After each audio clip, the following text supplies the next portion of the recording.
Құрметті футбол жанкүйерлері, баршаңызды қошеметпен қарсы аламын. Пеп Гвардиола ерекше әсерге бөленіп, Хусанованы нағыз машина деп атады.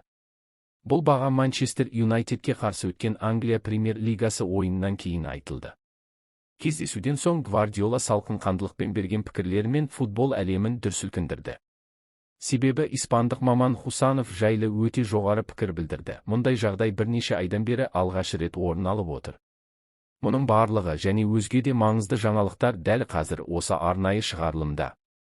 Видеоны лайкпен қолдаңыздар, ал біз бастаймыз. Көрерменге жағымды тамашалау тілейміз, құрметті достар. Реал Мадрид клубы үлкен трансферге дайындалып жатыр. Марка басылымының Mundo Deportivoға сілтеме жасай отырып хабарлауынша, мадридтіктер Манчестер Ситидің жартылай қорғаушысы Родриді қатты қалап отыр.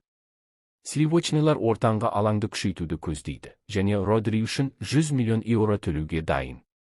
Мадридте оны осындай қомақты қаржыға лайық жалғыз жартылай қорғаушы деп санайды. Дегенмен 29 жастағы футболшыны Манчестер Ситиден алып кету оңай болмайтынын да мойындайды. Өткен жылы Родри Реалдан ресми ұсыныс түссе, ол жайында ойлануы мүмкін екенін жасырмаған еді. Сондықтан бұл оқиғаның қалай өрбитінін бақылау өте қызықты болмақ.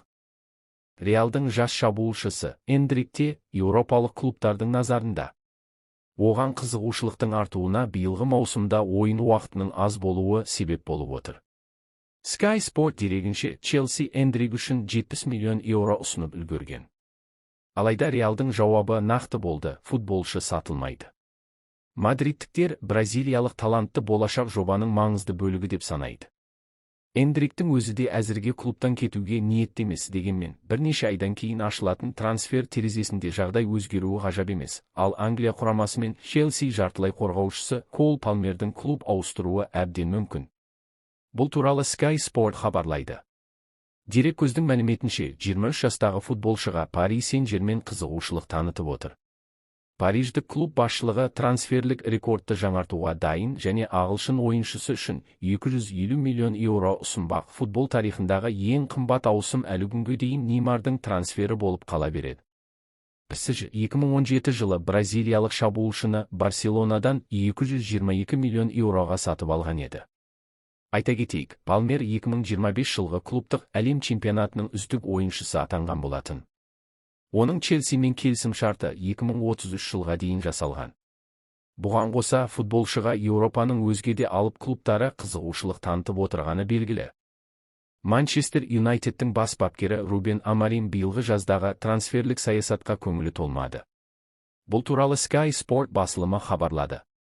Дереккөзге сүйенсек, португалиялық маман өз командасында мадридтік Атлетиконың жартылай қорғаушысы Конор Галлахерді көргісі келген.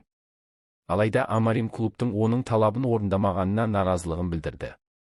Бұған дейін бапкерге бұл футболшыны қызыл сойқандар қатарына қосу уәде етілген болатын. Transfermarkt порталының мәліметінше, 25 жастағы ойыншының қазіргі құны 40 миллион еуроға бағалануда. Ал енді, достар, бүгінгі ең қызықты әрі ыстық жаңалыққа назар аударайық. Жақында өткен Манчестер дербиінде Манчестер Сити өз қарсыласын Манчестер Юнайтедті 3-0 есебімен ойсырата жеңді. Сол ойында Ситидің бас бапкері Пеп Гвардиола Хусановтың ойын өрнегіне қатты сүйсінді. Жас қорғаушы бұл матчта ерекше шеберлік пен сабырлылық танытты. Испандық маман жас ойыншыдан жақсы ойын күткенін жасырмады, бірақ оның көрсеткен өнері барлық үміттен асып түсті. Гвардиола былай деді: Хусанов керемет ойнады. Оның қорғаныстағы әрекеттері үлгі боларлықтай болды. Ол өз аймағын сенімді жапты, маңызды додада жеңіп шықты және бірнеше қауіпті шабуылды тоқтатты. Жас ойыншы үшін бұл керемет деңгей. Шынымды айтсам, оның сенімділігіне қатты таңғалдым. Ол бір сәтке де сасқалақтамады, тіпті премьер-лигада көп жылдан бері ойнап жүргендей әсер қалдырды. Мұндай деңгейде, мұндай қиын матчта ойынды ұстап тұру өте ауыр. Сол кездесуде ол алаңдағы ең мықты қорғаушы болды десем артық емес. Әр ойыншы үшін мұндай матч ерекше, ал жас футболшы үшін тіпті бағалы тәжірибе. Әрине, ол жаңа маусымда барлық ойынды өткізбейді, себебі матчтар өте көп. Бірақ алдағы ойындарда мен оған сенім артамын. Ол неғұрлым көп ойнауға әбден лайық. Әлі де позициялық тұрғыдан жетілдіру қажет. Дегенмен ол қысымға да төтеп беріп, дұрыс шешім қабылдай алады. Алда талай өсуге мүмкіндігі бар. Біз мұнда әлемдегі ең үздік ойыншыларды тәрбиелейміз, деді Гвардиола дербиден кейін.